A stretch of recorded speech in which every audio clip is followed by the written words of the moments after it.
Combinamentos Podcast. Ação refrescante dos pensamentos. Olá, notável ouvinte, vida longa e próspera. Eu sou o Fernando Pessotto e estamos começando o episódio número 14 do Cognamentos Podcast.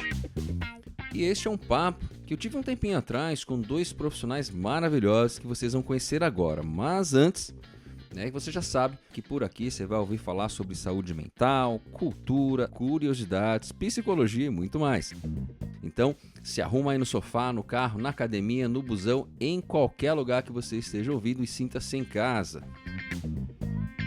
Para começar dando aquela força, já segue o nosso perfil lá no Instagram, que além dos posts, dos episódios, teremos outros conteúdos em breve, tá, gente? Em breve, em outros formatos, e todos vão ser informados por lá, então não fique de fora. O nosso perfil é o @cognamentos. Como você já é de casa, se quiser sugerir qualquer tema pra gente, aqui é só mandar um direct lá no nosso Instagram, fique muito à vontade, a sua opinião é sempre muito bem-vinda.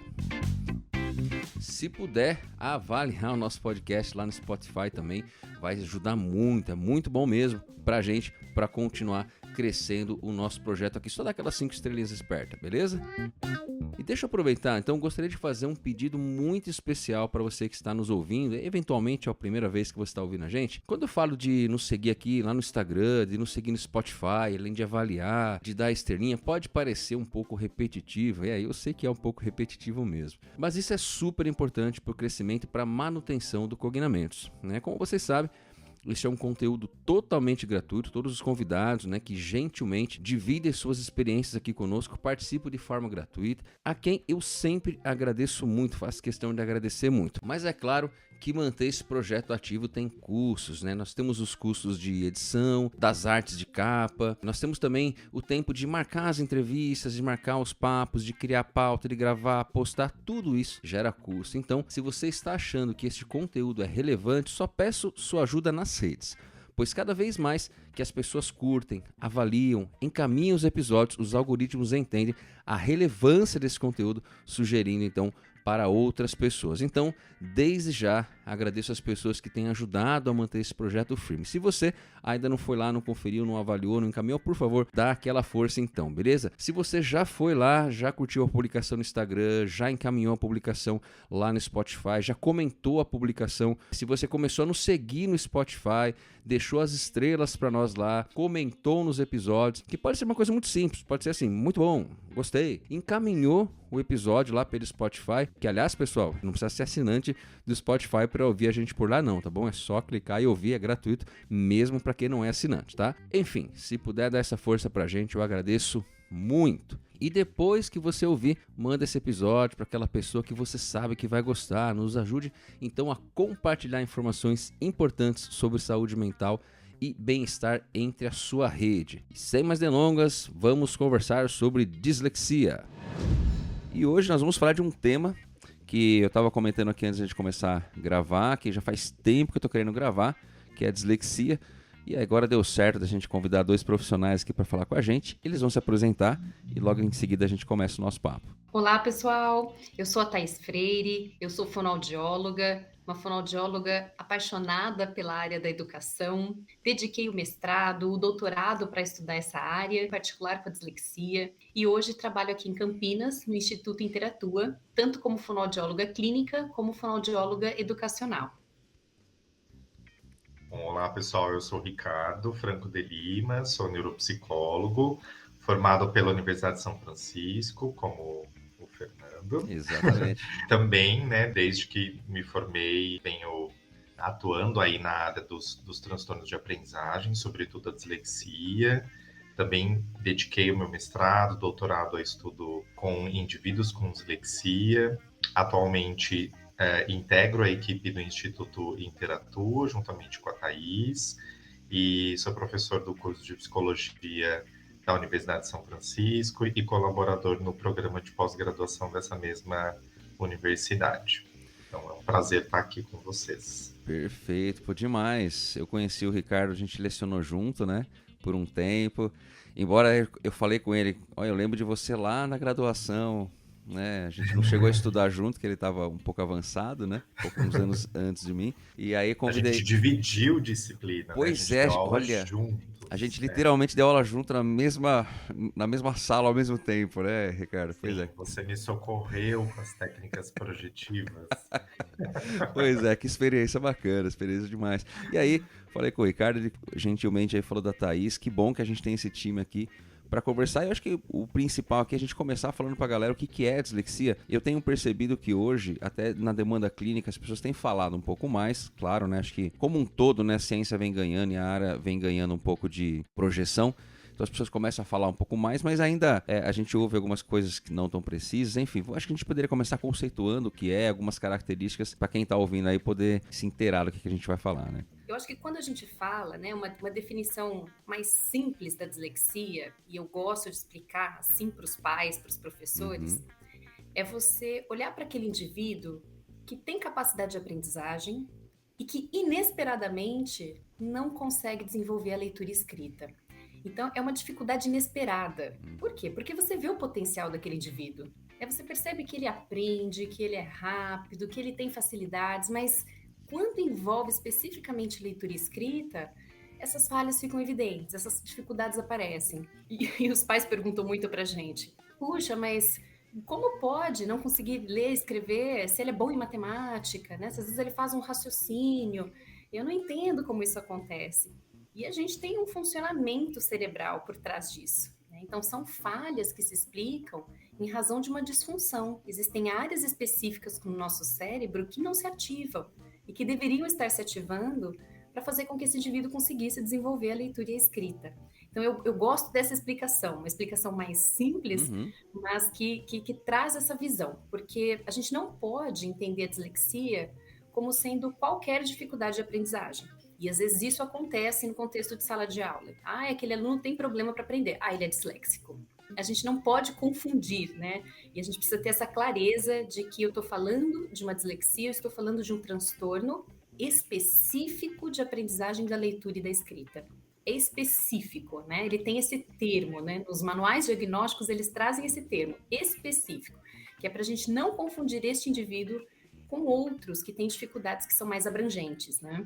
Eu acho que isso é interessante, né, que a Thaís falou, porque a gente precisa fazer essa diferenciação entre o que é um transtorno de aprendizagem, tem a dislexia, mas tem outros, né, relacionados à matemática, ao raciocínio lógico matemático, à escrita especificamente, e as dificuldades escolares. Então a gente tem que pensar que uma dificuldade de leitura pode ter várias causas.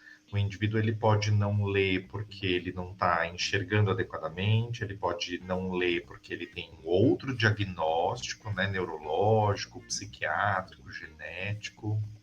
Ele pode não ler porque ele não está tendo a devida estimulação, né, o método usado para ele aprender não está adequado, por isso que é um diagnóstico difícil, né? Então a gente tem que excluir todas essas causas, e a dislexia é um transtorno específico do aprendizado da leitura e da escrita, né, e desenvolvimento da leitura e da escrita, e é um transtorno do neurodesenvolvimento, né? É um transtorno que tem uma origem neurobiológica. A gente não pode atribuir a dislexia a causas externas, por isso que torna aí o diagnóstico tão complexo, né? Então, dislexia, em síntese, é um transtorno específico de aprendizagem e, do ponto de vista diagnóstico, ela é um diagnóstico nosológico que está devidamente classificada nos manuais diagnósticos como o DSM, a CID. Então, ninguém inventou a dislexia, né? A dislexia, quando a gente fala de uma definição, né, que foi a pergunta, então não é algo aleatório, é o resultado assim de muitos estudos, né? Então, esse transtorno está devidamente classificado lá nos manuais diagnósticos como um transtorno específico de aprendizagem, transtorno neurobiológico, do neurodesenvolvimento. E é interessante o que vocês colocaram. A Thaís começou falando que às vezes, né, a gente ouve Ah, mas, poxa, como é que aprende tudo, só não consegue ler direito, né? E a gente ouve bastante isso na clínica mesmo, né? Na avaliação, enfim, nos processos. Até dos pais, né? Até para explicar, talvez a gente consiga explicar de forma inteligível, né? Até se trouxe uma definição super, assim, simples a gente entender, que é a dificuldade específica.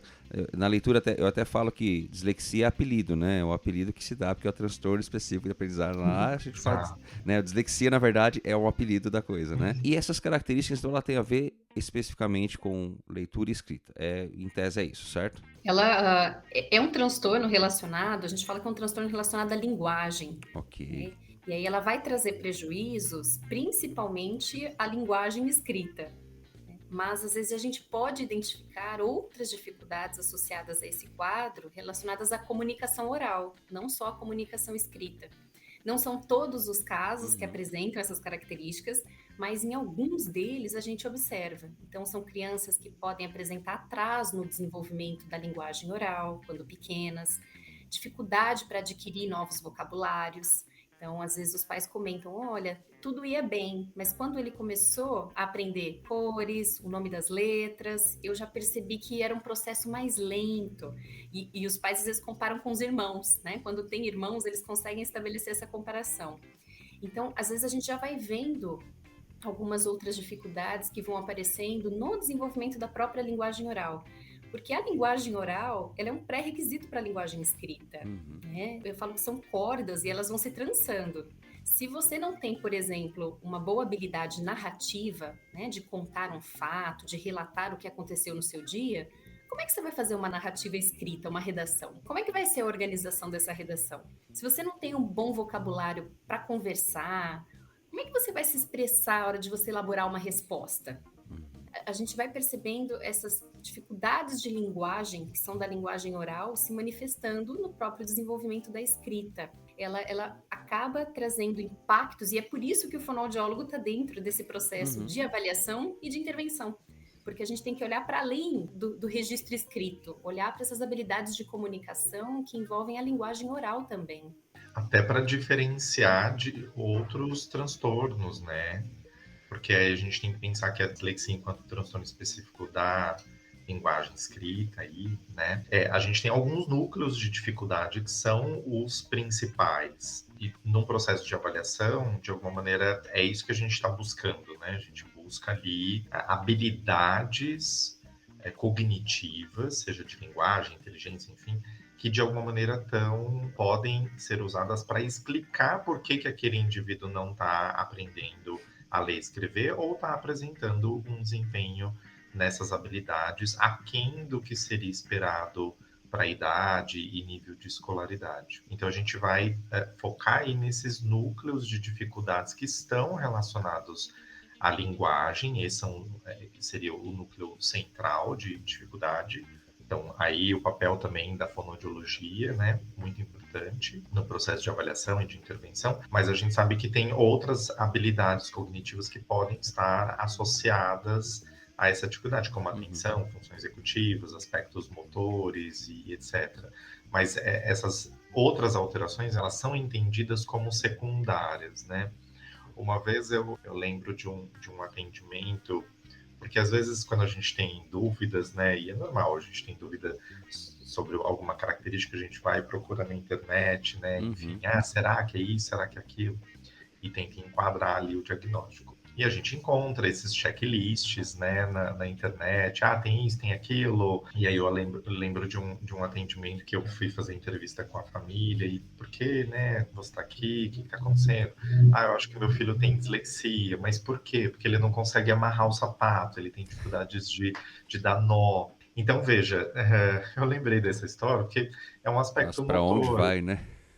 Então assim, você pode ter um indivíduo que tem algum aspecto motor, psicomotor, mas esse não é um núcleo central de dificuldades, né? Eu não tenho dislexia porque eu tenho dificuldade para amarrar o sapato. Lógico que a família não tem obrigação nenhuma de saber Exato, eu ia disso. até falar isso, eles não têm a menor obrigação de saber disso, né? Não tem obrigação, é a gente que tem que, né, orientar e explicar adequadamente. Então, do ponto de vista clínico, a gente tem que saber muito bem qual é a diferença da dislexia, os núcleos centrais de dificuldade e o que esse transtorno se diferencia de outros transtornos. E eu ia fazer essa pergunta, e a gente sempre fala, a gente já tem programas sobre ansiedade, depressão, enfim, e a gente sempre fala que a gente traz aqui alguns sintomas, alguns sinais que a gente tem que estar atento, mas claro, gente, a gente não está falando para você fazer um autodiagnóstico em casa, né? A gente está falando que são dicas até para você estar atento, ou se você estiver percebendo algo, procurar um profissional, procurar uma equipe para te auxiliar. Então, acho que a gente poderia falar disso, esses sinais, quais são esses sinais, por exemplo, que eventualmente pais, a partir de que idades começa, porque tem uma questão da fala, né? Então, eu sei que tem artigos, porque né, tem alguns estudos, inclusive, de identificadores precoces, né, pré-alfabetização de dislexia. Então, assim, de maneira geral, quais são esses sinais, né, esses indicadores para entender, para que caracterizam a dislexia? Eu acho que a dislexia, ela começa a ficar mais evidente quando o indivíduo inicia o processo de alfabetização. Tá. Né? Então, a maioria dos casos, quando chegam para nós, surgem as queixas da família a partir desse momento, né? Porque é o momento em que a gente vai começar a exigir que esse indivíduo faça a associação da letra com o som, que ele comece a desenvolver as habilidades de alfabetização. E ali se percebe que os amigos estão conseguindo, os colegas de sala estão se desenvolvendo e ele não acompanha, né? E ele tem dificuldades e ele já não quer mais ir para a escola. Então, eu acho que esse atraso na alfabetização já é um primeiro marcador, já é um primeiro sinal. Alguns, nem todos eles, vão ter esses impactos tão significativos no processo de alfabetização. Para alguns, essas dificuldades vão aparecendo à medida que a demanda escolar vai aumentando. À medida que eu vou exigindo que ele consiga ter mais velocidade de leitura, fluência de leitura, que é ler corretamente as palavras, ler com ritmo. Então, alguns não têm problema no processo de alfabetização, na aquisição, mas ao longo desse desenvolvimento e conforme a escola vai exigindo mais leitura, mais tempo de leitura, essas dificuldades vão aparecendo. E as dificuldades que aparecem, que marcam a dislexia, é um prejuízo na fluência de leitura. Então, ter dificuldades para ler palavras, trocar som das letras que estão na palavra. E aí a gente vai vendo uma pobre velocidade, né? Uma velocidade aquém do que é esperado, ele demora mais para ler em relação aos colegas. E aí vão surgindo prejuízos, dificuldade para compreender, porque se eu leio errado a palavra, né? Então, nessa semana mesmo, um paciente foi ler, né? As sementes entre os macacos. Opa, na verdade era as semelhanças entre os macacos, né? Então, esses impactos na precisão de leitura, elas vão trazer impactos na compreensão. Mas o marcador é essa dificuldade na fluência leitora, né? Isso tem que chamar a atenção da família, né? Olha, meu filho não consegue ler com a mesma velocidade, ele erra, ele troca as palavras, ele tem esse hábito de substituir uma palavra semelhante por outra, né? Que aí a gente vai ver esse acionamento do cérebro que diz, olha, tá difícil para eu ler essa palavra, eu vou tentar adivinhar que é mais fácil, né? O mecanismo cerebral ali por trás é mais ou menos esse, né, que está acontecendo. Então, esse é um grande marcador, né, que a gente vai observar na dislexia. E aí, leitura e escrita, elas se desenvolvem juntas. Então, se eu tenho essas dificuldades na leitura, eu também espero que elas aconteçam na escrita. Essas mesmas trocas de letras que o indivíduo apresenta na leitura podem aparecer na escrita também. Então, é comum que a gente veja manifestações aparecendo na escrita. Embora a dislexia seja colocada como um transtorno específico de leitura, eu gosto de dizer que é transtorno específico de leitura e escrita, né? Porque são dois processos que acontecem de forma integral no nosso cérebro, né? Eles acontecem juntos. É difícil separar um do outro, né? Por isso os impactos aparecem tanto na leitura quanto na escrita.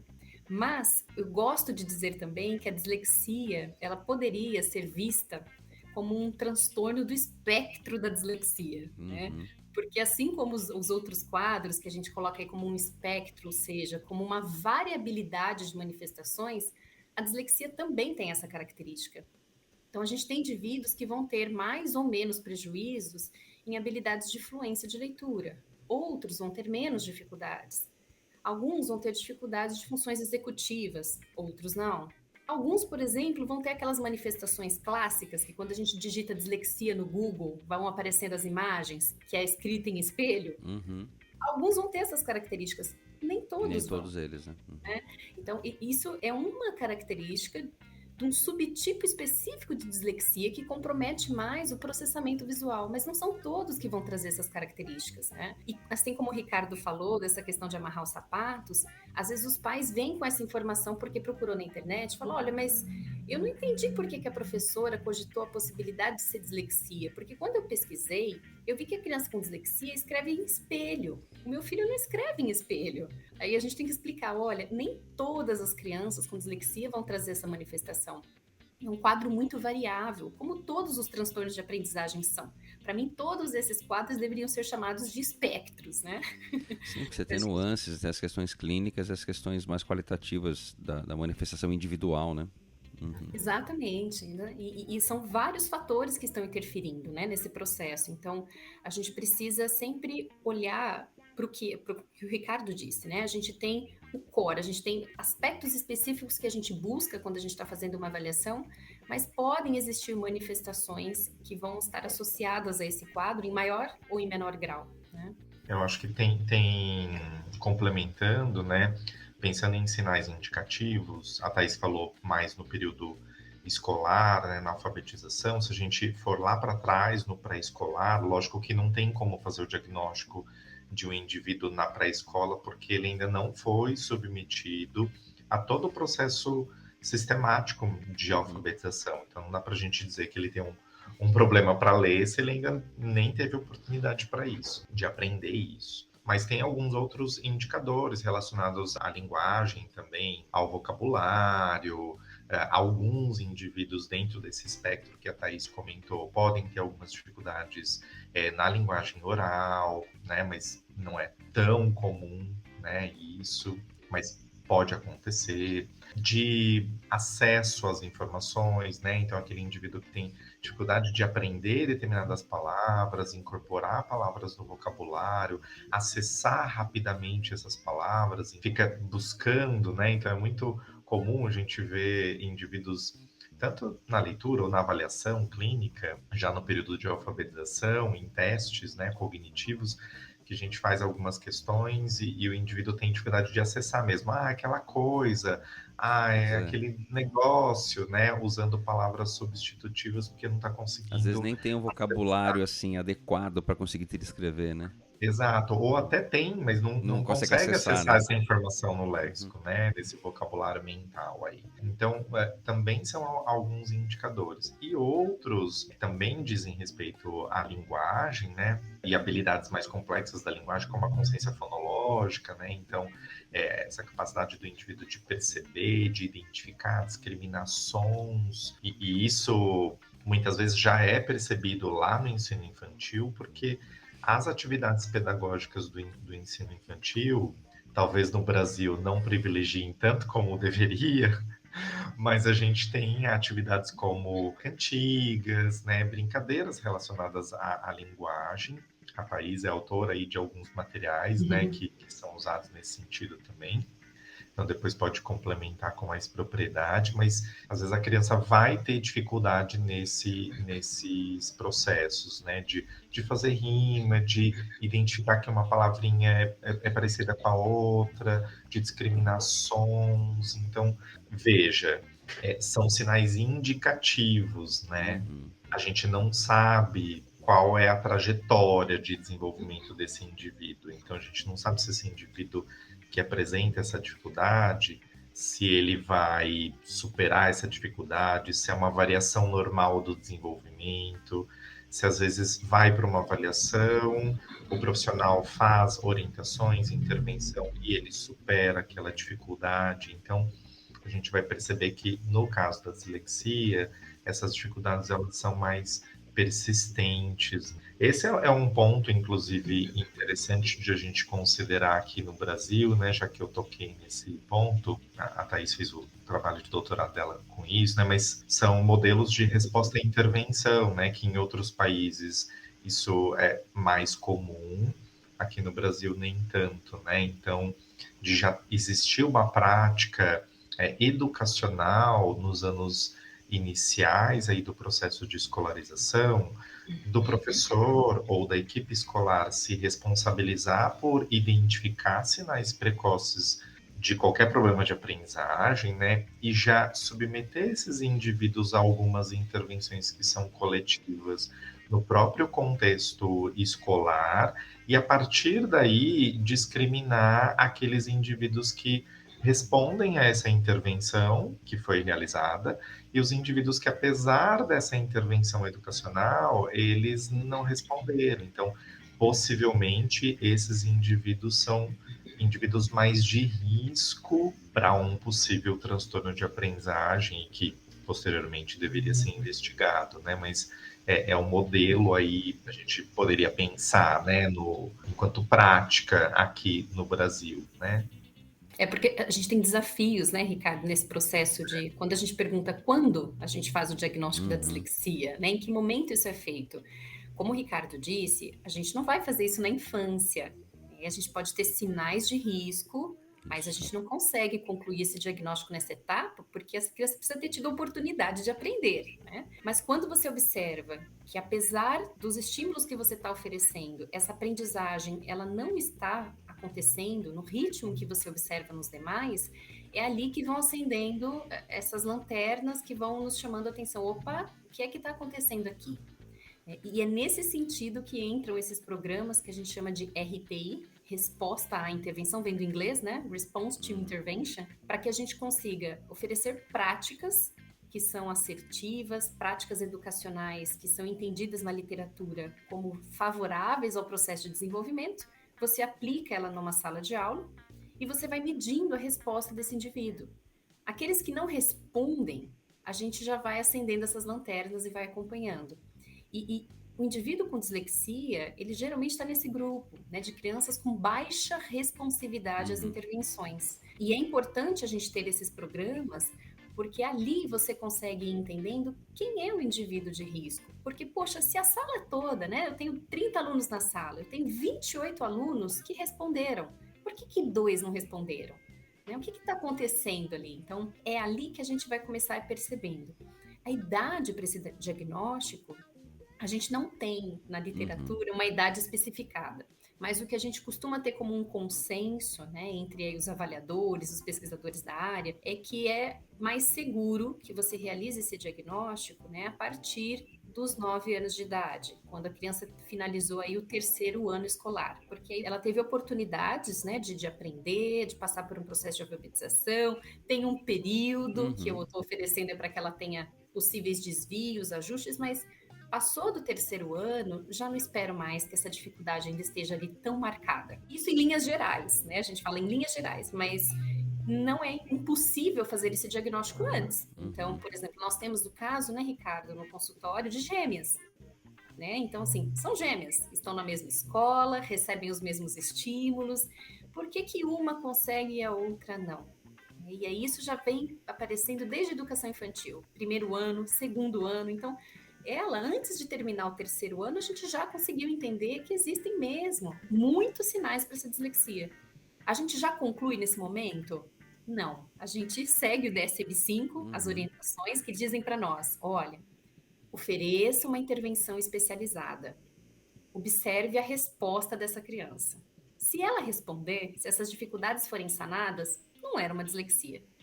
Mas se essas dificuldades persistirem, pronto, né? A gente consegue ter aí segurança para esse diagnóstico, né? Então, em alguns casos a gente consegue fazer antes, mas em linhas gerais a gente tem que tomar esse cuidado, né? De não se precipitar nesse diagnóstico, porque ele traz impactos, né? Para o indivíduo, para a família. Então a gente precisa ser muito cuidadoso. Eu falo que não é um diagnóstico fácil de ser realizado. Quem diz que é fácil, eu acho que não compreende muito bem aí as dimensões da dislexia, né, e dos transtornos de aprendizagem como um todo. E quem diz que também o diagnóstico não existe, também não sabe exatamente os impactos que isso traz na vida do indivíduo. Né? Eu queria até aproveitar na fala de vocês, porque tem essa questão do transtorno da aprendizagem, da dificuldade da aprendizagem. Né, a gente sabe que tem diferenças, ou como a Thaís comentou, o Ricardo tinha falado também, né? Você faz a estimulação para ver específica, porque da forma, vamos assim dizer, convencional, a criança não aprendeu, então vamos ver se uma estimulação específica ali auxilia e tal, e ela desenvolve, daí para frente ela vai. Então, assim, que a gente poderia falar sobre essa diferença, sobre esse transtorno, né, de aprendizagem, sobre essa dificuldade de aprendizagem? Você sabe que tem a questão do transtorno, tem esse impacto aí, tem esse diagnóstico aí, não quer dizer que a criança não vai aprender, ela vai aprender, mas ela vai ter essa dificuldade, né, mais prolongada. Então, acho que essa diferença também é importante, né, entender que é uma dificuldade que pode ser sanada ali, eventualmente com uma intervenção, e o transtorno vai dar um pouco mais de trabalho. O que a gente poderia falar sobre isso? E esse ponto é importante, porque isso traz angústia para a família, para o indivíduo e às vezes até para o próprio profissional. Você fala, puxa, eu estou oferecendo aqui, né, o melhor do que eu aprendi, todos os recursos, e não vai, e não vai. E é assim, né? Porque quando a gente está falando de um transtorno em comparação a uma dificuldade, a gente está falando de causas que são diferentes. Uma causa é intrínseca, é do indivíduo. A outra é extrínseca, é externa, né? Vem do processo de aprendizagem, do ensino. Mas é que a Então, estrutura. são os problemas de ensinagem e os problemas de aprendizagem, né? A gente costuma usar isso para diferenciar. E o que a gente vai observando é, à medida que você vai oferecendo os estímulos, quando eu estou falando de uma dificuldade, que é essa que acontece por um fator externo, muitas vezes relacionada mais à ensinagem, a gente observa que esse indivíduo, num curto período de tempo, apresenta para você uma resposta satisfatória e passa a acompanhar os pares, passa a ter o desempenho esperado. Quando a gente fala de um transtorno, você vai ver que essa linha do tempo, ela é uma linha mais longa. Essas respostas vêm? Esse indivíduo melhora? Com certeza. Mas ele demora mais tempo para que isso aconteça. Ele precisa de intervenções individualizadas. Então, o professor dentro da sala de aula não dá conta de trabalhar esses aspectos, né? Precisa de especialistas que trabalhem especificamente essas habilidades que estão em falha. As respostas vão vir, elas vão aparecer, leva mais tempo. E aí o que sempre acaba acontecendo é, eu não consigo alcançar aquela linha de normalidade. Eu posso alcançar para alguns aspectos específicos, mas não para todos eles. Porque se assim fosse, a gente conseguiria a cura para a dislexia, né? E não temos ainda cura. Então, sempre vai existir, eu falo para os pais que a gente tem que olhar para esse indivíduo com dislexia como alguém que está subindo os degraus. Ele está conseguindo avançar, mas ele está sempre um degrau atrás, né, de um colega. Mas ele está subindo, e o importante é ele ter essa percepção de avanço, de progressos dele com ele próprio. Então, eu acho que é a gente olhar para essa linha do tempo, né? É um processo que vai aparecer, ele vai se desenvolver, ele vai superar muitas das dificuldades. Isso depende, claro, né, de vários processos envolvidos, das intervenções que ele recebe, quando essas intervenções começaram, o quanto a escola é parceira nesse processo, o quanto a família também compreende as dificuldades e ajuda esse indivíduo a enfrentar, e da própria motivação do indivíduo, né? Então, eu acho que são fatores que mudam, né? De a gente falar assim dessa linha, o quanto um evolui mais rápido em relação ao outro, a gente tem essa combinação de fatores aí interferindo. A evolução de um nunca é igual a do outro, porque vários desses aspectos estão interferindo. Eu até complementaria aí do ponto de vista diagnóstico, né? Pensar que a gente pode ter alguns diagnósticos que já explicariam a dificuldade na leitura e na escrita do indivíduo. Então, vamos pensar num exemplo. A criança está lá na escola, né, no processo de alfabetização, e tem uma super dificuldade, um atraso. Ok, aí a escola identifica que alguma coisa está acontecendo ali e sugere à família uma avaliação, e aí vem para a nossa área, por exemplo, na psicologia, na neuropsicologia. A gente faz uma avaliação para tentar elucidar essa queixa, tentar entender por que ele não está aprendendo ali a ler, escrever, enfim. Aí a gente faz um teste de inteligência, por exemplo, e aí dá um rebaixamento intelectual. E aí a gente levanta a hipótese de deficiência intelectual, né? Avalia funcionamento adaptativo, outros aspectos, enfim, e fecha a deficiência intelectual. Então, veja, esse é um exemplo clássico de uma dificuldade na leitura e na escrita que não é explicada pela dislexia, é explicada por um outro diagnóstico. Então, muitas vezes a gente já tem algum outro diagnóstico que ainda não está claro, né, que a gente vai tentar identificar, mas já existe algum outro quadro genético, neurológico, psiquiátrico, enfim, que está repercutindo, está causando um impacto, né? A gente sabe que toda a condição de saúde, estado de saúde, causa algum nível de impacto, né? E faz parte da avaliação a gente graduar isso, identificar isso, porque vai direcionar também a nossa intervenção. E às vezes a dificuldade na leitura e na escrita é uma manifestação do impacto que um outro diagnóstico está causando. Então, isso não é dislexia, isso não é transtorno de aprendizagem. Os manuais diagnósticos, eles também vão mudando também, né, a lógica a respeito dessas possibilidades de... É sempre uma discussão, né, de comorbidades, co-ocorrências, enfim. Mas esse é um pouco o raciocínio que eu sigo, assim, né? O transtorno específico de aprendizagem, ele é um transtorno que eu não tenho outras condições que explicam a dificuldade na escrita. A dificuldade na leitura e na escrita é explicada pelo próprio transtorno, não por uma ou outra coisa. Exclusivamente naquele ponto, né? Exato. E aí eu queria entrar, então, já que você falou de diagnóstico, acho que tem um dos tópicos que a gente falar, que é justamente o processo de diagnóstico e essa confusão com outros diagnósticos. Acho que é legal a gente falar disso, até porque a gente fala que aquele perfil, não só de transtorno de aprendizagem, de outros também, mas aquele prototípico, assim, raramente existe, né? Aquela coisa em que vem só aquilo que está no manual e só aquilo lá. Você sempre tem algumas questões que dificultam o diagnóstico, que dificulta a compreensão daquele caso, né? Então, acho que a gente poderia falar justamente desse ponto, esse processo de diagnóstico, que não é um processo, eu sempre falo dessa questão da neuropsicologia ou da avaliação psicológica, que não é aplicar teste, né? A gente não é testólogo, né? Simplesmente ficar aplicando o teste vai falar isso. E às vezes os pais vêm com essa... Eu recebo muita demanda, inclusive demanda que vem prescrita, aplicar o VISC, por exemplo. Eu recebo muito disso. Sim. Não, isso a rodo, né? Aplicar o VISC ou aplicar teste de QI. A indicação é essa, é isso que vem prescrito lá na indicação, né, no encaminhamento. Como se a nossa avaliação se limitasse a isso. E até mesmo, né, se a gente pensar, o VISC se limitasse a isso, né, um instrumento tão vasto, né, e que não é só um VISC que eu vou usar, enfim, não estaríamos nem falando de dislexia especificamente. Mas a gente vê essa confusão, assim, né, tanto do diagnóstico, porque realmente... Não é que você faz um teste de sangue, dá um reagente lá, é isso, né? É uma avaliação nosográfica mesmo, você identificar os critérios. Então, como é que fica essa avaliação, né? E acho que é a importância também das técnicas, enfim, de todo o material, e dessas comorbidades, né? Acho que são duas perguntas bem amplas aqui, mas para a gente poder falar e até fazer essas indicações para o pessoal entender um pouco mais esse processo, né? Eu acho que o primeiro ponto que é importante a gente entender é que esse diagnóstico, ele é um diagnóstico realizado por uma equipe, né? Quando a gente fala de um transtorno de aprendizagem, seja dislexia, sejam outros, é muito difícil que ele seja conduzido por um único profissional, né? Até em razão da variabilidade das manifestações. E nós trabalhamos assim, né, dentro do Instituto, mas isso é o que é colocado pela literatura. Esse diagnóstico ele tem que ser feito por uma equipe multidisciplinar, interdisciplinar. Eu preciso do neuropsicólogo nessa equipe, eu preciso do fonoaudiólogo, eu preciso do pedagogo, porque como é que eu vou diferenciar aprendizagem de ensinagem se eu não tenho alguém que vai olhar para os aspectos de ensino, né? Avaliar a questão do método da escola, como esse processo de aprendizagem está acontecendo com esse indivíduo. Eu preciso de um médico neurologista para descartar outras manifestações, condições neurológicas que possam estar impactando.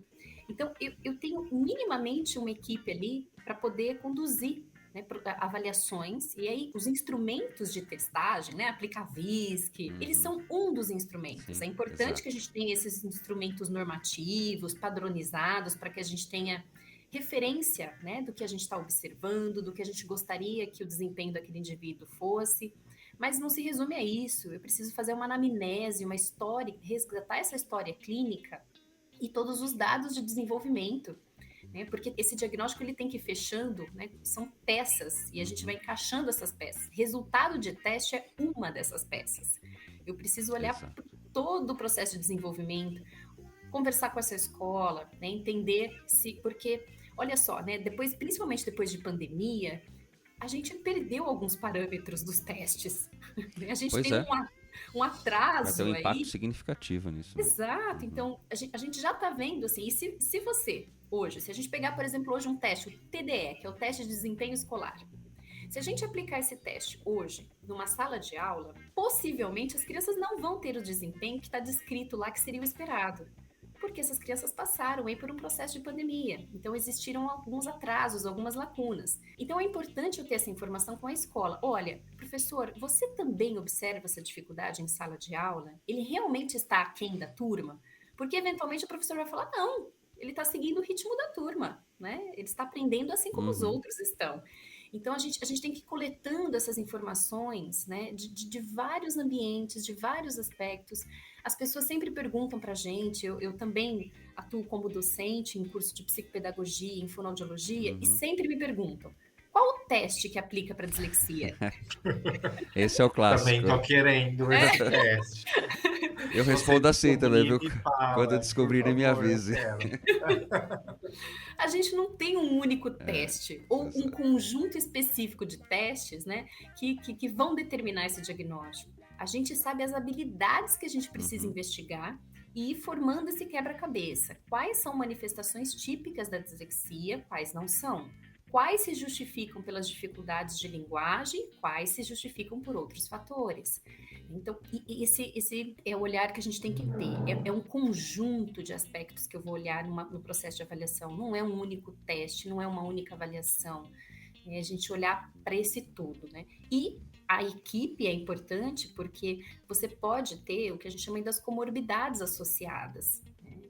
Vamos citar aqui, por exemplo, os transtornos de ansiedade, né? Tem vários outros aí, né, que a gente pode ir colocando, mas, por exemplo, a ansiedade é um fator que pode, né, aparecer, mas a gente também tem que ter essa compreensão de será que não é o próprio transtorno de aprendizagem, né, que é a causa primária, que acarreta um quadro ansioso? Então, não seria um diagnóstico aí que vem como consequência desse primeiro? Ou não? Ou eu estou falando de um indivíduo que de fato tem um quadro ansioso independente das dificuldades de aprendizagem? E por que saber isso, né? Por que buscar essas minúcias, né? São concorrentes, um justifica o outro.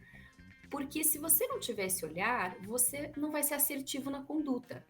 Se você atribui essas dificuldades do indivíduo a uma questão emocional, uma ansiedade, por exemplo, você vai indicar para ele uma psicoterapia, ele vai passar um tempo fazendo essas intervenções e a leitura escrita não acompanha, né? E, eventualmente, esse quadro ansioso também não melhora. Por quê? Porque a causa dessa dificuldade era outra, né? Era um transtorno de aprendizagem. Então, a gente precisa ser bem pontual na identificação de sinais de quais são primários, quais são secundários, concorrências, comorbidades, para a gente ser assertivo nas intervenções, né? Para a gente não pecar aí nesse processo que é tão importante, né? Que é quanto antes a gente identificar e antes a gente trabalhar, a gente sabe que esse cérebro responde mais rápido. Então, para os pais eu sempre digo isso, olha, quanto antes a escola percebe, o quanto antes você percebe essas dificuldades, procure uma avaliação, procure ajuda, porque a gente está lidando com o cérebro, e o cérebro tem a sua plasticidade. Vai passando o tempo, vai ficando mais difícil aprender. A gente aprende até o final da vida, graças a Deus, mas a velocidade com que a gente aprende vai diminuindo. Então, quanto antes eu inicio esse processo de intervenção, mais rápida essa resposta, né? Mais facilidade o indivíduo tem para responder às intervenções. Então, a gente precisa ser muito assertivo nesse processo, né? Especificamente sobre as comorbidades, né, é um grande desafio clínico, né, e acho que é aí que, como a Thaís colocou, ajuda muito, né, então, um indivíduo que passou por avaliação com vários profissionais, a gente consegue ter uma visão um pouco mais ampla dessas especificidades, né, do que está causando o quê, se são transtornos que ocorrem, né, se são comorbidades ou não. Do ponto de vista clínico, né, eu entendo que é um grande desafio por vários motivos. O raciocínio ele é diferente quando a gente pensa em um transtorno do neurodesenvolvimento e um transtorno como ansiedade, depressão, né, que é mais fácil a gente pensar nessa comorbidade, como o exemplo que a Thaís deu, né? Então, eu tenho transtorno de aprendizagem e aí vamos pensar em transtornos internalizantes como a depressão, a ansiedade, né? Os casos ansiosos e depressivos. Então, o indivíduo, pelo histórico ali de insucesso, né, escolar e tal, começa a desenvolver alguns sintomas que são inicialmente estão ali não associados, né? Então, ainda não se configura exatamente como uma comorbidade, mas ao longo do desenvolvimento, eles podem se configurar um outro quadro nosológico, e aí a gente pensa, tem a dislexia e depressão, por exemplo, né? Que foi um pouco que eu investiguei no meu mestrado, né? Os sintomas depressivos e tal. Eu acho que o desafio maior seria quando a gente pensa em co-ocorrências ou comorbidades entre transtornos do neurodesenvolvimento, né? Eu dei o exemplo antes de deficiência intelectual, dislexia, né? A gente sabe que tem publicações sobre isso, às vezes os clínicos eles fazem essas associações. Tem deficiência intelectual e dislexia. Tem autismo e dislexia, né? Tem TDAH e dislexia. Eu sou muito crítico para isso. Gera inúmeras discussões, né? Porque geralmente eu penso aí no que está explicando o quê. E especificamente um ponto aí, né, que eu costumo falar muito, né, abordar muito é a associação entre a dislexia e TDAH, por exemplo. Porque algumas pesquisas, né, que eu fiz, tanto no mestrado, doutorado, a gente identifica aí que indivíduos com dislexia, eles podem ter, né, alterações, além da linguagem, também alterações na atenção, nas funções executivas, enfim. E eu entendo que não obrigatoriamente essas alterações elas representam um segundo diagnóstico, né? Às vezes isso já é explicado pela própria dislexia. Vamos pegar um exemplo bem simples.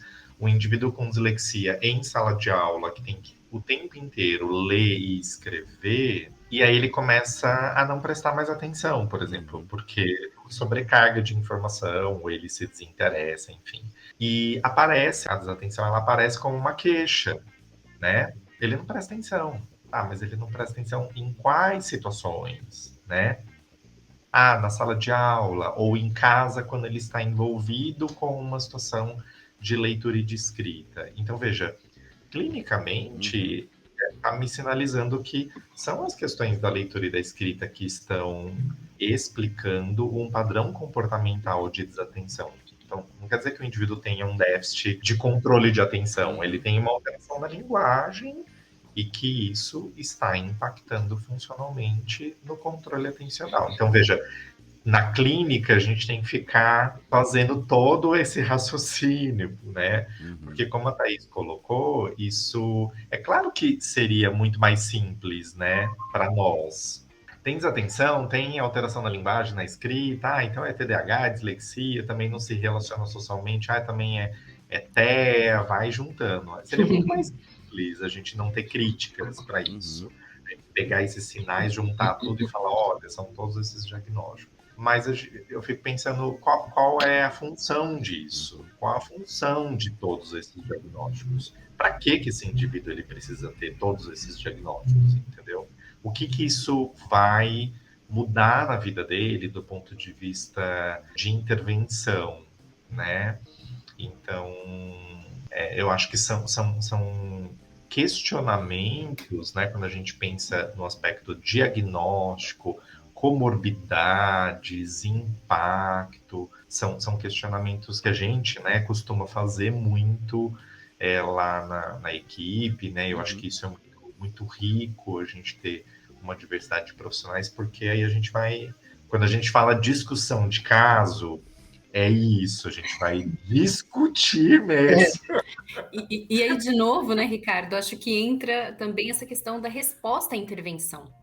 Porque se você vai intervindo, então vamos supor que chegou esse indivíduo, que você tem ali uma hipótese, nossa, tem uma dislexia, um TDAH, será que esse TDAH é de fato uma comorbidade ou são essas questões de esforço, de leitura e escrita que impactam na atenção?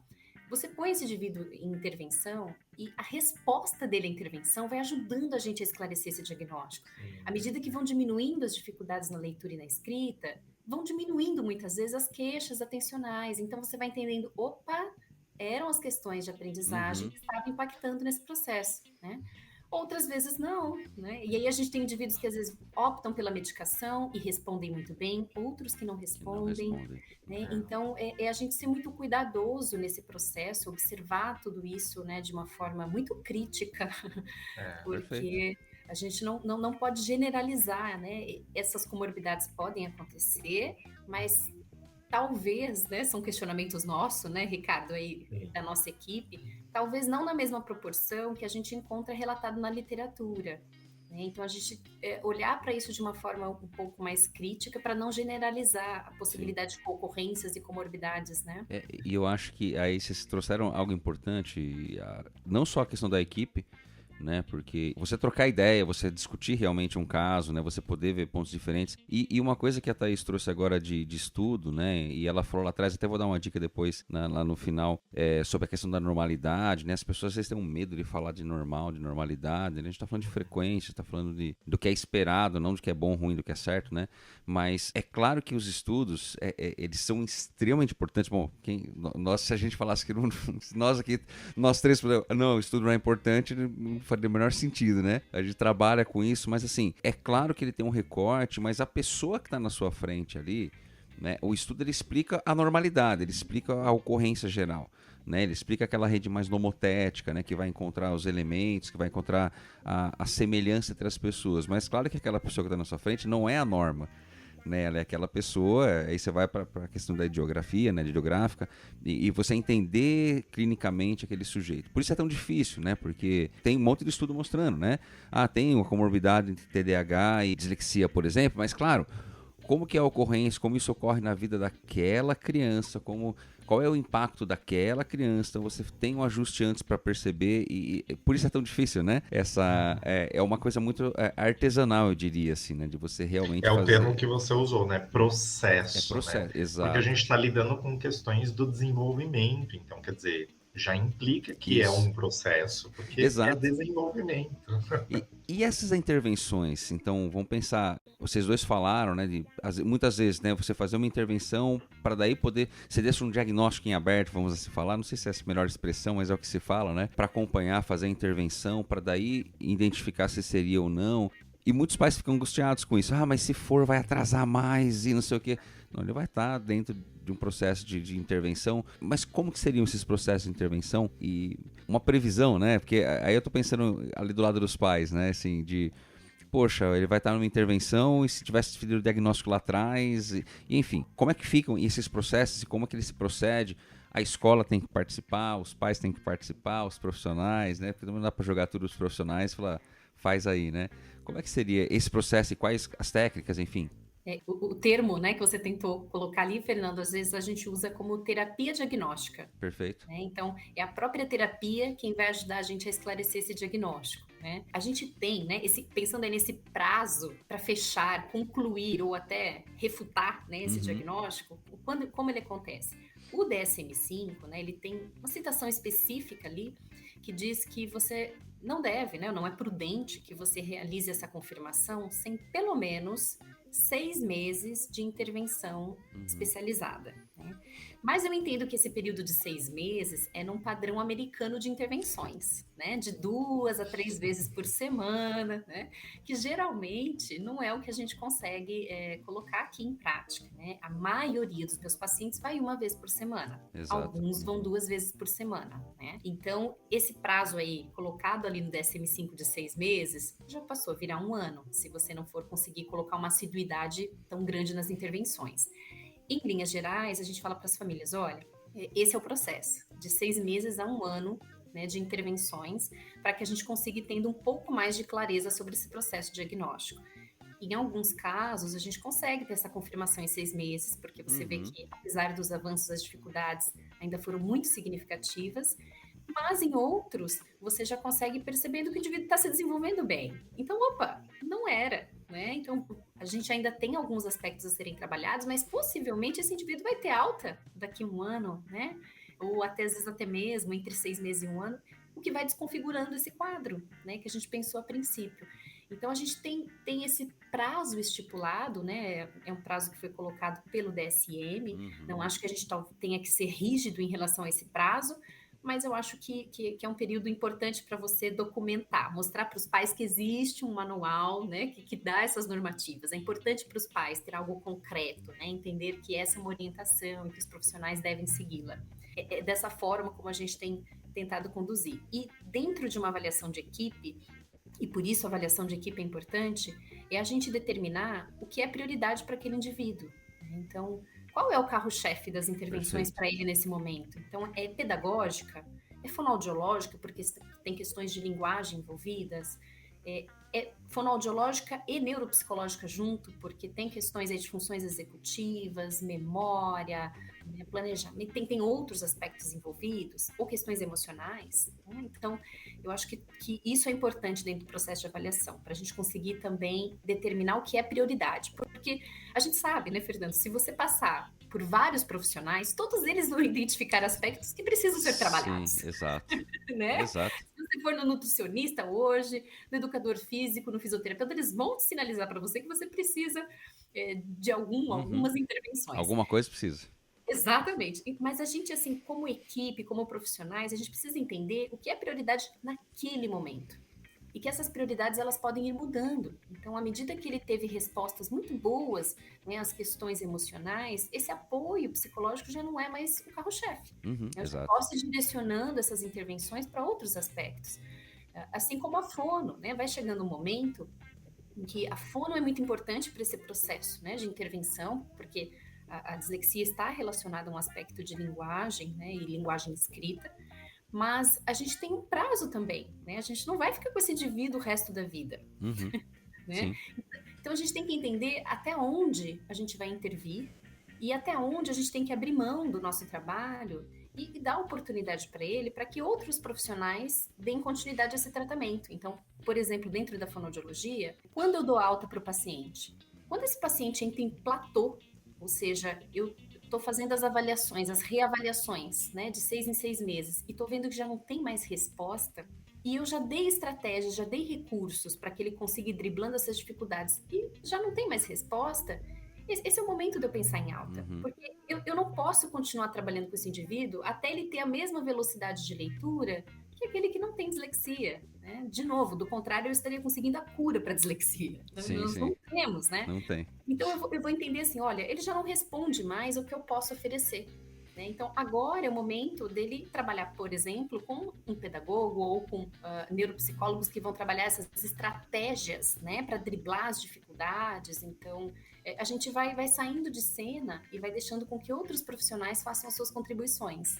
Eu acho que, no geral, é isso. A Thaís ressaltou a questão da prioridade, né, de a gente pensar quais são as áreas prioritárias, né, e isso pode variar aí, né, de indivíduo para indivíduo, né, se existem comorbidades ou não, o nível de gravidade dessas dificuldades, qual é a idade em que o indivíduo está chegando para a finalização do diagnóstico, né, que tipo de repertório que o indivíduo já tem ou já desenvolveu para lidar com essas dificuldades, ou seja, é muito esse perfil clínico, né, e a gente pensar nesses parâmetros para fazer uma tomada de decisão de qual é a melhor conduta clínica naquele momento, né, e aí é importante que, por exemplo, numa devolutiva, de uma avaliação, enfim, que a gente compartilhe, né, com a família, ocasionalmente ali com a escola também, qual é o raciocínio que a gente está seguindo, né, porque aí ele saiu de um processo de avaliação, agora vai entrar num processo de intervenção. Então, é importante uma psicoeducação, vamos dizer assim, né, sobre como vai ser o processo e o raciocínio que a gente está seguindo para guiar esse processo. Veja que é um processo clínico que a gente também vivencia em outras situações, né? Quando você vai num profissional, a gente não gosta, né? Que o profissional explique o que ele está pensando, explique o que ele está conduzindo, ele vai sugerir uma medicação depois de um tempo que a gente usa essa medicação, o que ele está pensando que vai ser feito depois. Então, acho que, né, na medida do possível, é importante compartilhar ali esse raciocínio com a família, com a escola, né? No geral, aí eu penso que independente da área, né, psicopedagogia, ou a fono, neuropsicologia, enfim, a gente acaba fazendo uma combinação de técnicas, né? Então a gente tem ali procedimentos que visam um treinamento de função, né? Um treino ali da consciência fonológica, né? Uma remediação, é um termo que às vezes na fonoaudiologia a gente encontra, né? Remediação fonológica, os programas de remediação fonológica, enfim. Então, é um treino de habilidades, especificamente, né? Com atividades que vão aumentando o nível de dificuldade.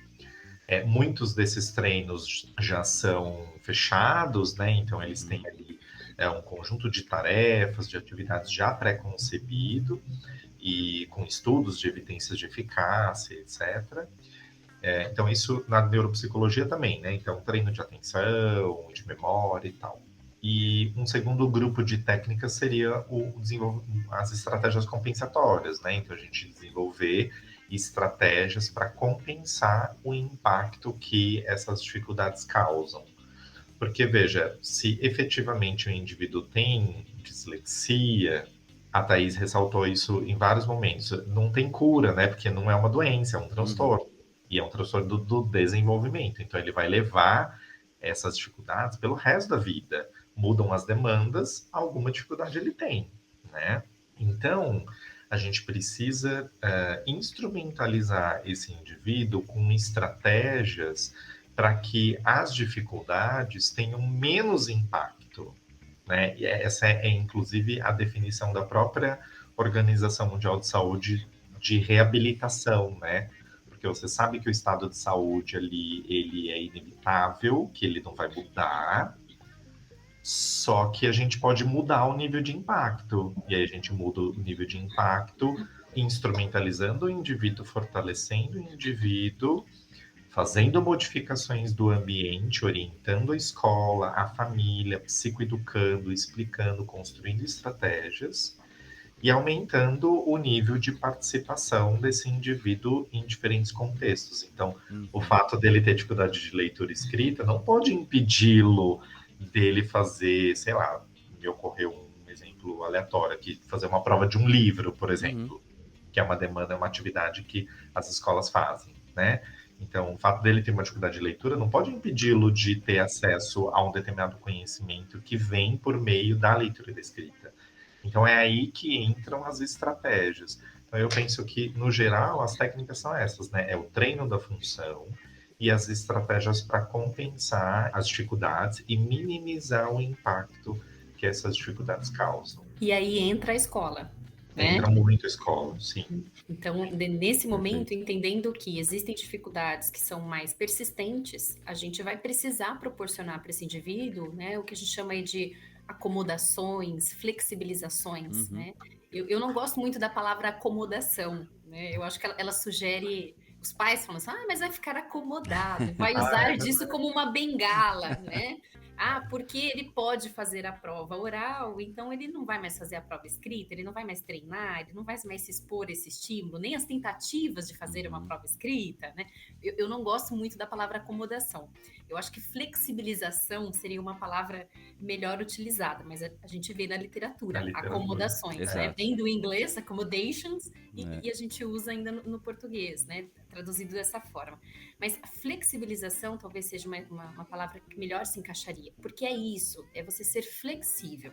Se neste momento é muito difícil para ele registrar as respostas por escrito, porque os erros são muito significativos, porque tem uma dificuldade de elaboração, por que não possibilitar a complementação dessa nota com uma avaliação oral? Então, não é eximir o indivíduo de registrar a resposta por escrito, mas para além dessa resposta por escrito que ele ofereceu, você complementar com uma avaliação oral. E aí a gente precisa dessa parceria com a escola, né, para que eles entendam que a gente está oferecendo ali condições de avaliar o que ele sabe, porque é muito frustrante, né? Os meus adolescentes falam muito isso para mim. Eu sei a matéria, então eu fico chateado quando eu pego a prova e eu tirei 6, porque se ela me perguntasse tudo que eu tive que escrever, eu tenho certeza que eu acertava tudo. Né? Então, eles se frustram nesse processo de não conseguir mostrar aquilo que eles estão aprendendo. Por isso que a gente tem que usar dessas flexibilizações. E essas flexibilizações, eu acho que isso também é um ponto importante para a gente trazer aqui. Elas são muito pessoais. A gente tem que tomar cuidado com orientações genéricas que são feitas aí, de novo, né? Dr. Google. Então, assim, toda criança... Agora o chat GPT vai ter mais ainda. Então, toda criança com dislexia precisa que você aumente a fonte da letra e o espaçamento entre linhas. Por quê? E isso talvez vá funcionar para o indivíduo, porque a gente fala da dislexia, ela tem grau, né, de manifestações, pode ser mais leve, pode ser mais grave, e ela tem subtipos. Pode ser o tipo mais visual, que traz essas características de dificuldade de inversão de letras, se perder nas linhas, de seguir o movimento dos olhos durante a leitura. Posso ter o subtipo auditivo e posso ter o subtipo misto. Então, aqueles indivíduos que se beneficiam dessas estratégias de aumento de letra, talvez sejam do perfil mais visual. Se você está com um indivíduo que não tem esse tipo de dificuldade, essa estratégia e nada é a mesma coisa, né? Então, os terapeutas ali precisam identificar isso, quais são as dificuldades e quais estratégias vão favorecer. Esta indicação do profissional é que precisa ser acolhida pela escola e discutida junto com a escola o que é possível ser feito, porque eu como fonoaudióloga educacional, aprendi a fazer isso. A gente, antes de ir para a escola, você às vezes tem uma postura assim, olha, isso precisa ser feito. Mas não dá para ser feito na escola dessa forma. A gente precisa se colocar também no lugar da escola e entender o que pode ser feito e como pode ser feito. É possível que tenha um ledor para esse indivíduo? Ótimo, mas onde vai estar esse ledor? Lendo no meio da sala, junto com os outros 30 alunos? Porque vai impactar no outro, que está lendo outra questão, e aí tem uma pessoa ali lendo em voz alta, né? Eu tive essa situação com gêmeos.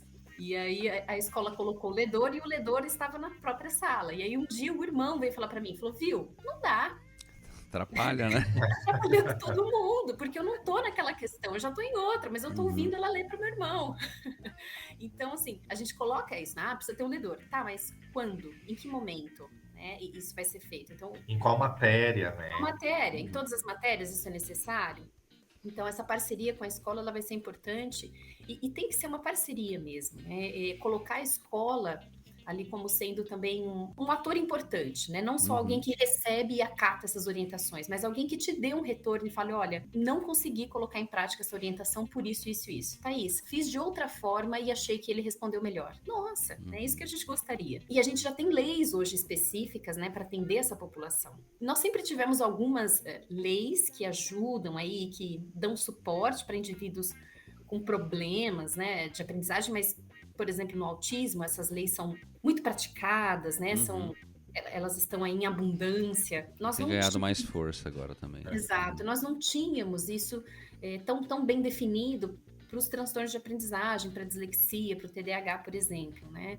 Mais recentemente nós temos projetos de lei que incluem, então a gente vem observando que esse movimento, né, de incluir, flexibilizar provas, avaliações, elas estão acontecendo cada vez mais nos vestibulares, em concursos públicos, né, de oferecer essa possibilidade de um ledor, né, de um escriba, alguém que vai registrar as respostas por escrito. Então, é legal a gente ver esse movimento acontecendo, né, esse processo de incluir também esses indivíduos. E até antes de ir para as leis, que acho que era um próximo tópico que eu ia falar, eu até anotei enquanto você estava comentando, sobre essa questão mais individual, de certa forma, assim, usar a potencialidade daquela criança para auxiliar nessa dificuldade que ela está tendo, usar o perfil dela a favor dela.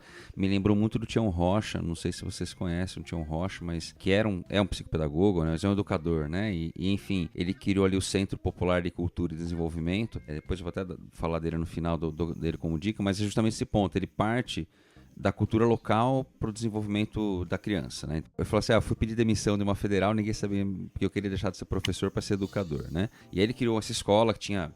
É uma história muito bacana, quem quiser depois dar uma olhadinha. Ele criou uma escola que tinha 10 não diretrizes para os alunos, né? Então não tinha diretriz, tinha 10... Isso aqui a gente não quer fazer com as crianças, o resto a gente pode fazer tudo. Né, uma história, e hoje tem centros dele na África, na França, né, copiando, assim, baseados no modelo dele, né, mas é justamente esse ponto, assim, você usar essas potencialidades da criança, porque ela não é toda problema, né, então assim, usar essas potencialidades e enxergar especificamente aquele indivíduo.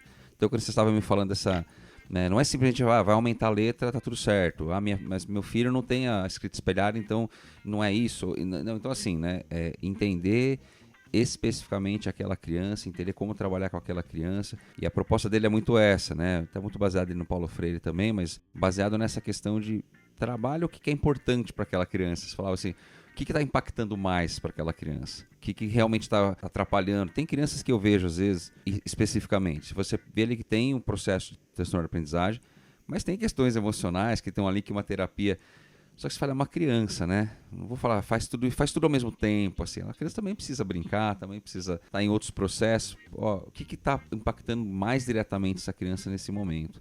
Né? Então é importante, e isso não tem uma regra, né? A Thaís falou da questão dos 9 anos, por exemplo. Mas não é uma regra, assim, a partir disso eu consigo fazer antes porque aquela criança está me indicando. Então, assim, é um desafio para a área como um todo. E acho que sim, a Thaís comentou agora a questão das leis. Como é que estão essas leis? Ou como é que estão, não só no papel, né? Como é que está na prática também? Porque uma coisa está no papel, outra coisa... Inclusive as pessoas saberem que existe, né? Quais são os direitos dessas pessoas, enfim.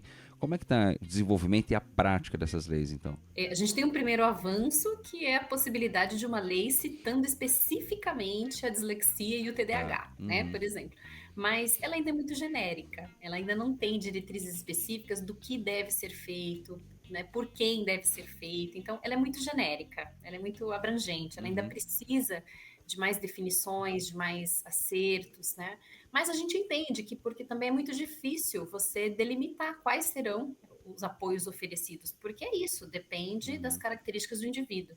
E aí, de novo, o quanto é importante a gente ter profissionais que façam essas indicações e aí que a gente consiga aplicar das indicações que foram feitas por quem entende do indivíduo, né? Não só da dislexia, mas daquele indivíduo em específico, né? Para que a gente consiga colocar.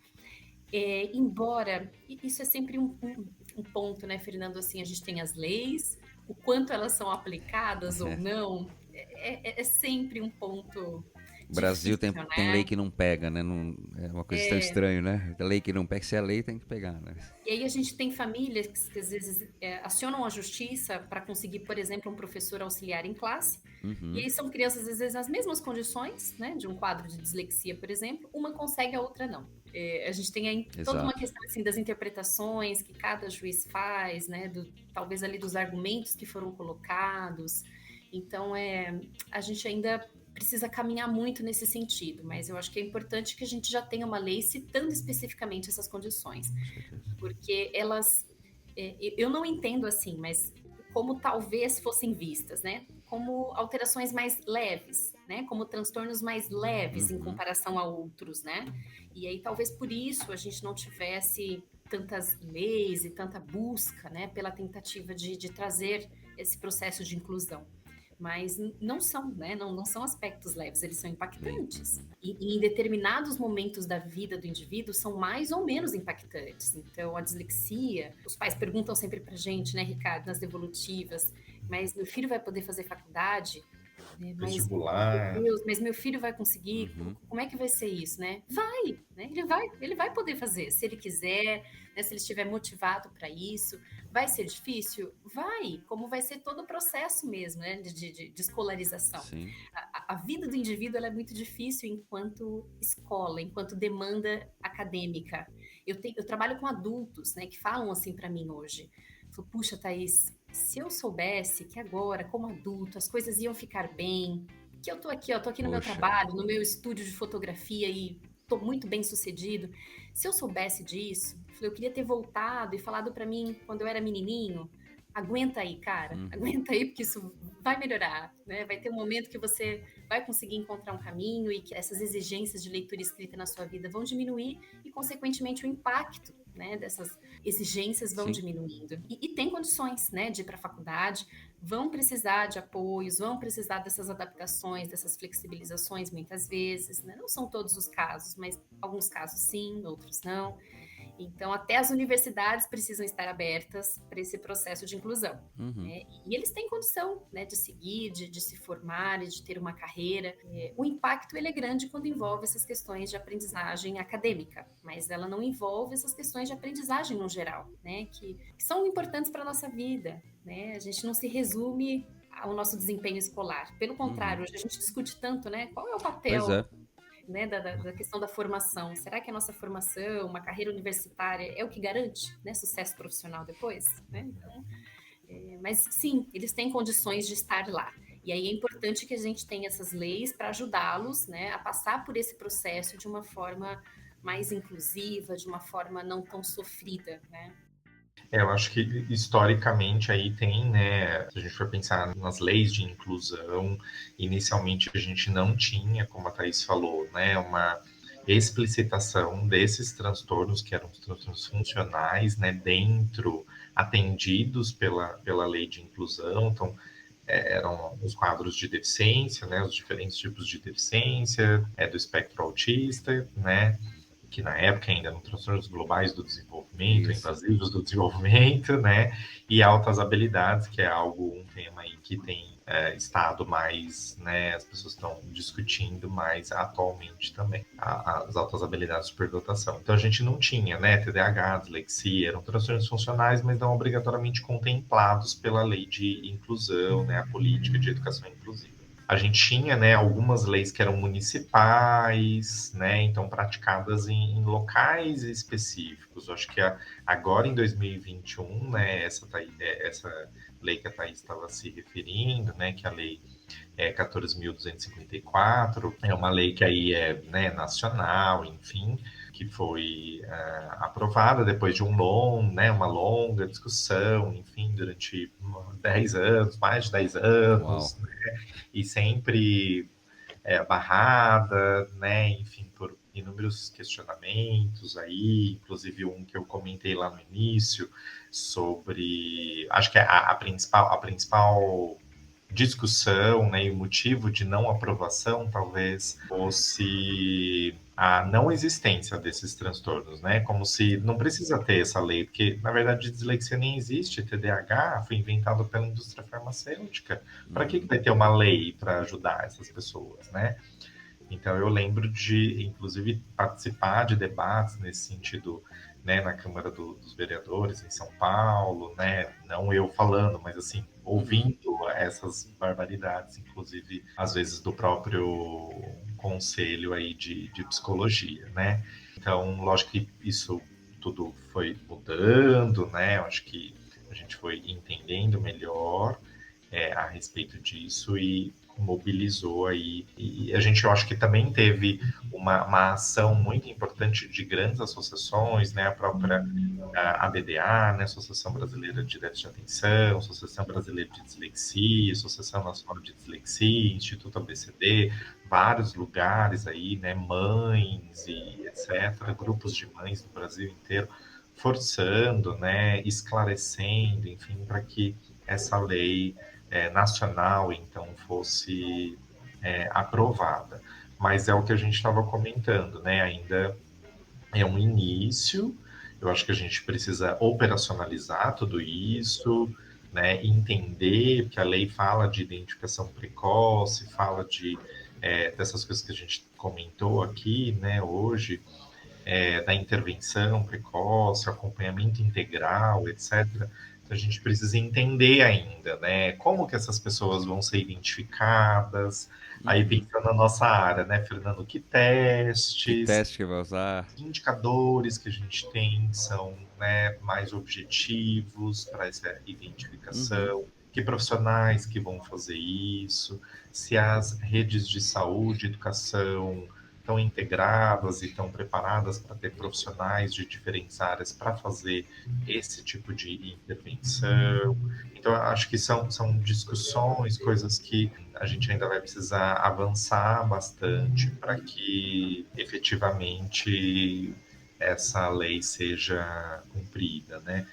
Mas outros, né, pensando em vestibular, né, só compartilhando rapidamente aí essa experiência, né, então o Enem, vestibular, a gente tem tido uma boa aceitabilidade aí, né, uma aceitação de laudos para que esses indivíduos consigam fazer provas separadas, com tempo maior. Geralmente as condições aí, a flexibilização, né, gostei do termo que essas flexibilizações ainda são bastante genéricas, mas é isso, né? Mas está começando, pelo menos. Mas eu acho que é isso, né? Isso. Então as pessoas conseguem fazer vestibular e tudo. Acho que o Enem, né, acolhe muito essas diferenças. E dentro das universidades, no geral, nós temos núcleos de apoio pedagógico, tanto em universidades públicas e grandes universidades particulares, né? Então, núcleos ali responsáveis por identificar esses indivíduos, pensar em ações para que esses indivíduos consigam se manter dentro da universidade, pensando naquelas coisas do ambiente que eu falei, né? De como que o ambiente ali pode reduzir, pode ser um facilitador, né? E não uma barreira para o aprendizado deles e o avanço profissional. Acho que são questões aí que a gente tem hoje. Né? Perfeito, e eu acho que vocês trouxeram, o Ricardo tinha falado lá no início, assim, de muitas vezes impedir a pessoa de fazer algo e tal, e a Thaís trouxe, né, essa questão de que às vezes, poxa, a pessoa ali já trabalhando na sua vida, entendendo esse processo. Nós fizemos agora, nesse mês de abril, nós sempre gravamos episódios voltados à questão do autismo e tal. E nós conversamos com um adolescente dentro do espectro autista e com um economista dentro do espectro autista, que eu fiz avaliação, inclusive um diagnóstico tardio. E justamente isso que ele falou, assim, né? Poxa, eu entendi agora porque eu era aquele moleque esquisitão. Teoricamente não mudou nada na minha vida na prática, mas agora, assim, eu sei, eu vou me adaptando, né, com uma coisa, uma esposa fantástica que ajuda, né, e dá todo o suporte, mas é esse ponto, né, de conseguir, tem aí listas de famosos com dislexia que eu não sei se é verdade ou não, então eu falo quem avaliou, né? Então, mas quem então, aplicou o VISC, isso, quem que aplicou? Einstein, por exemplo. Pois é, eu sempre me pergunto isso.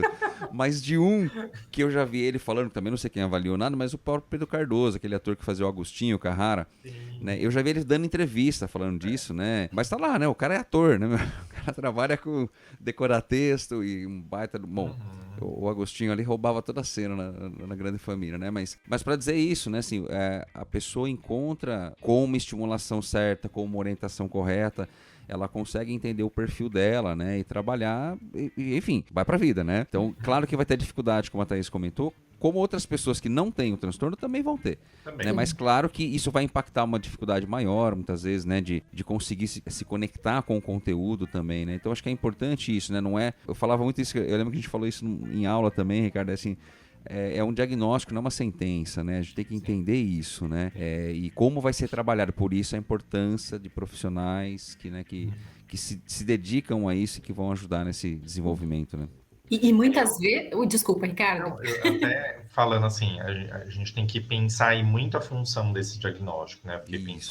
Porque assim, primeiro que eu entendo que o diagnóstico também como uma questão de direito, né? Então, se eu tenho um diagnóstico na área da saúde, enfim, nesse caso da saúde mental, eu tenho o direito de saber, até para que eu consiga tomar decisões, ou a família, né, no caso, dependendo da idade do diagnóstico, sobre o que eu vou fazer com isso, né? Então, vou tomar medicamento? Não, eu vou para fono, vou para psicólogo, né? Como que vai ser esse processo? Para reduzir também impactos ao longo da minha vida, porque a gente sabe que indivíduos com transtorno de aprendizagem que são diagnosticados mais tardiamente, geralmente ele não tem mais só a dislexia, né? Ele já tem outras comorbidades, aí voltando na questão da comorbidade. Então, a gente sabe que esse transtorno, ele não é um transtorno simples. Apesar da gente estar falando aí de desfechos positivos, né, que o indivíduo vai conseguir e tal, muitos não, porque não foram diagnosticados, ou foram diagnosticados muito tardiamente, eles já têm muitos impactos, muitas limitações, várias comorbidades do ponto de vista emocional, né, depressão, transtorno de personalidade e por aí vai. Então, também não é qualquer um transtorno, é um transtorno do neurodesenvolvimento.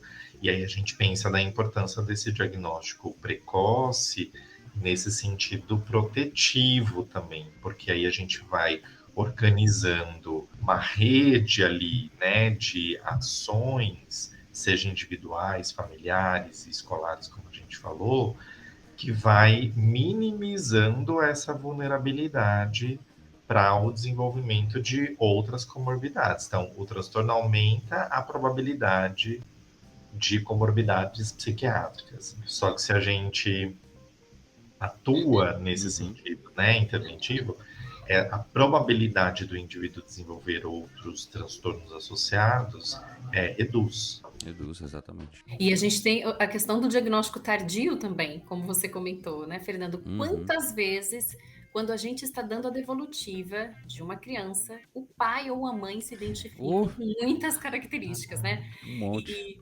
E eu acho interessante porque, às vezes, eles se colocam assim, mas viu, eu era igualzinho, eu era igualzinho a ele, ó, tô aqui, tô aqui, né? Assim, eu também tenho isso aí, Claro, você não ia morrer por causa disso. Você tá aqui, claro.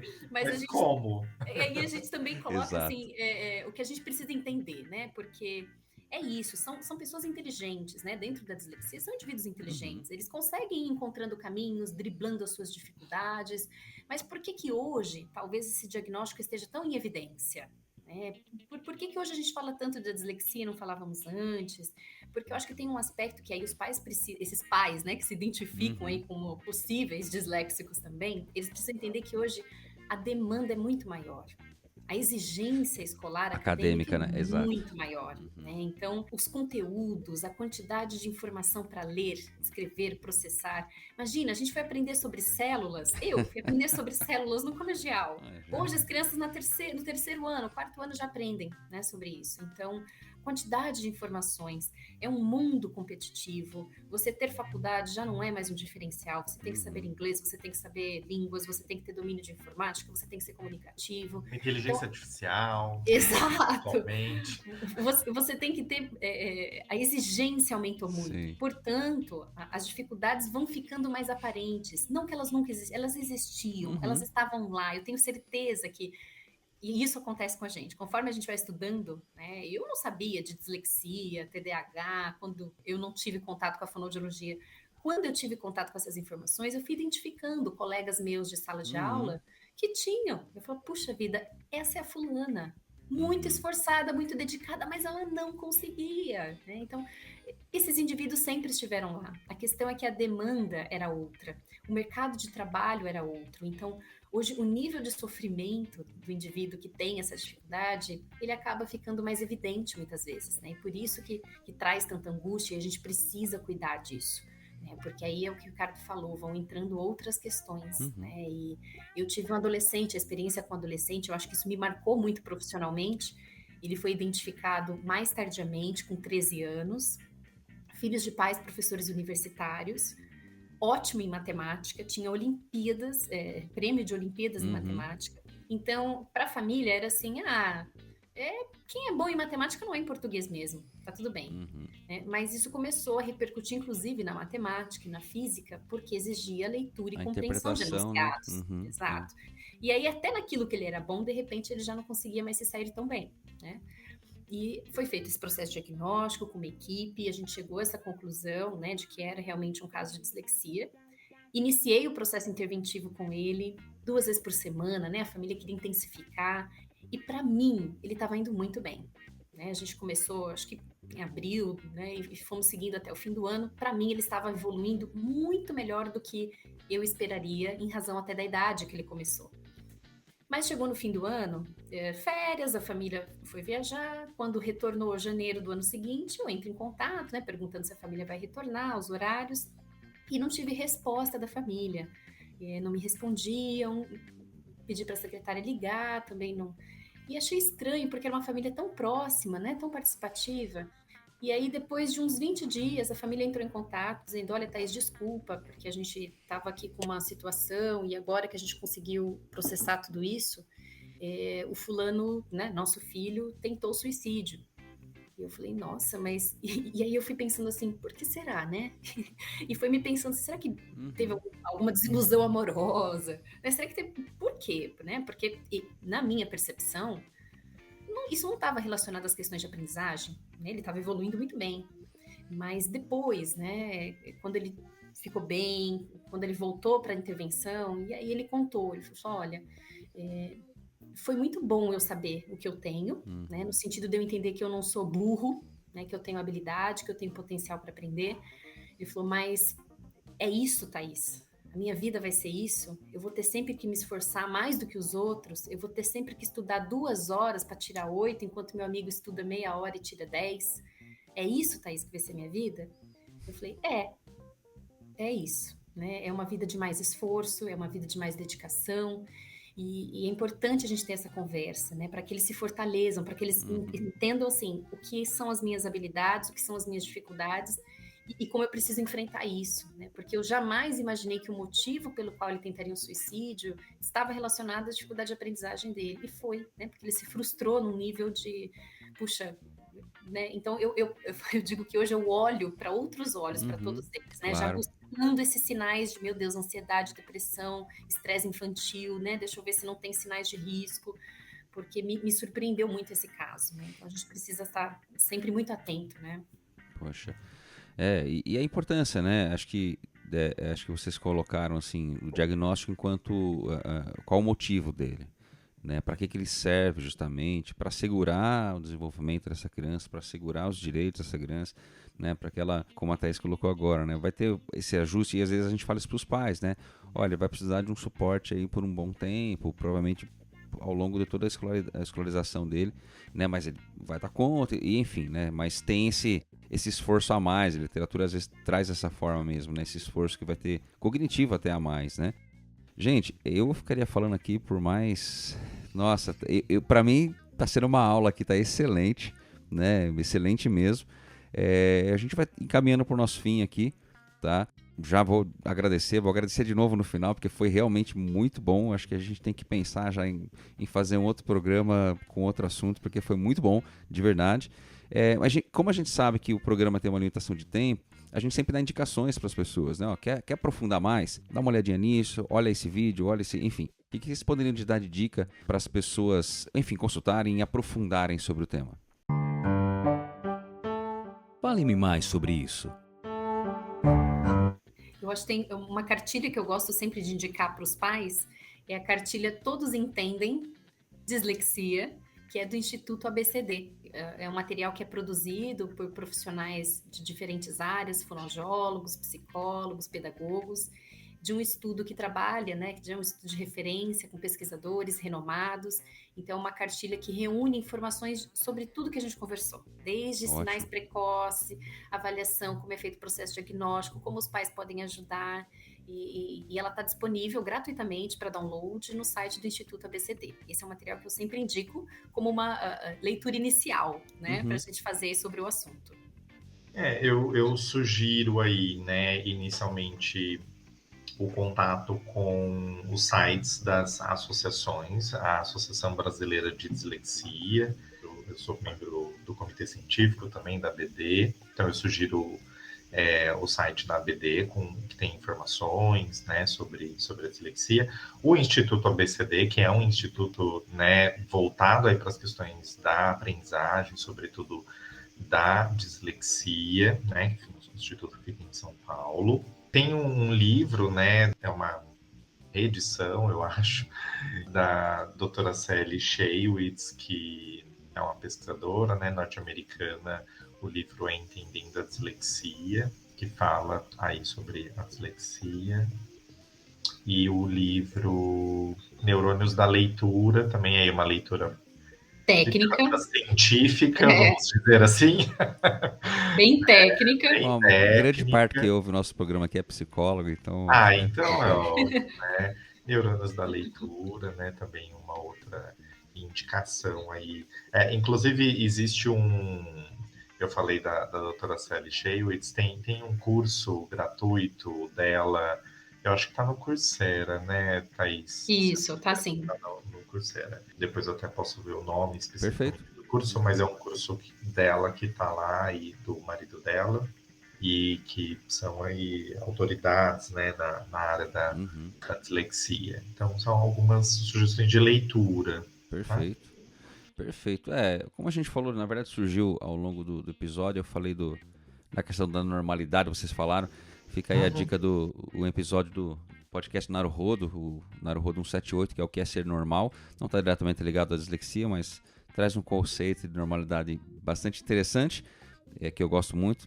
E o site do Tião Rocha, que eu te comentei com vocês, então é o cpcd.org.br. Depois vai estar linkado. Todas essas dicas vão estar linkadas aqui na programação, na publicação desse episódio, tá? Thaís, Ricardo, agradeço demais. Poxa, foi literalmente uma aula aqui. Agradeço demais o papo, a disponibilidade de vocês e a gente ter conseguido fazer esse papo tão gostoso e com certeza tão produtivo aí para quem está ouvindo pra gente. Muito obrigado, muitíssimo obrigado. Eu que agradeço pela oportunidade, o Ricardo que me incluiu aqui no grupo, isso, né, Ricardo? E que para além disso, também me acolheu aqui em Campinas, nesse processo de mudança, na clínica, que é um parceiro aí para as avaliações, para as intervenções. Então, obrigada, Ricardo, e obrigada, Fernando, pela oportunidade. Valeu. Bom, eu agradeço, né, o Fernando pela confiança, o convite. Sei que foi um prazer estar aqui, né, te revendo, né, assim, voltando a falar, assim, mais especificamente com você, te vendo, né, e em relação a Thaís também, né, é uma parceira e não tinha como falar de dislexia e falar de interdisciplinariedade, enfim, sem incluir a fonoaudiologia. Perfeito. Não tem como, né, então acho que passa exatamente essa visão, né, de como que a gente pensa sobre a dislexia, que não é uma área de trabalho específica de uma carreira ali profissional, né, então agradeço. Você sabe que é sempre muito bom, predominantemente quem grava com a gente são psicólogos, né? Não é uma regra, mas até pelos assuntos e tal. Mas a gente fica muito contente, assim, de verdade. Aí enriquece muito quando tem pessoas de outras áreas. Até porque a gente não quer ficar no mundinho, a gente não quer ficar enviesado, né? Então é sempre muito bom ouvir pessoas de outras áreas, ter pessoas de outras áreas gravando aqui com a gente. Pessoal, muitíssimo obrigado. Valeu mesmo, até a próxima. Obrigado, Fernando. Valeu. Obrigada, gente. Tchau, tchau.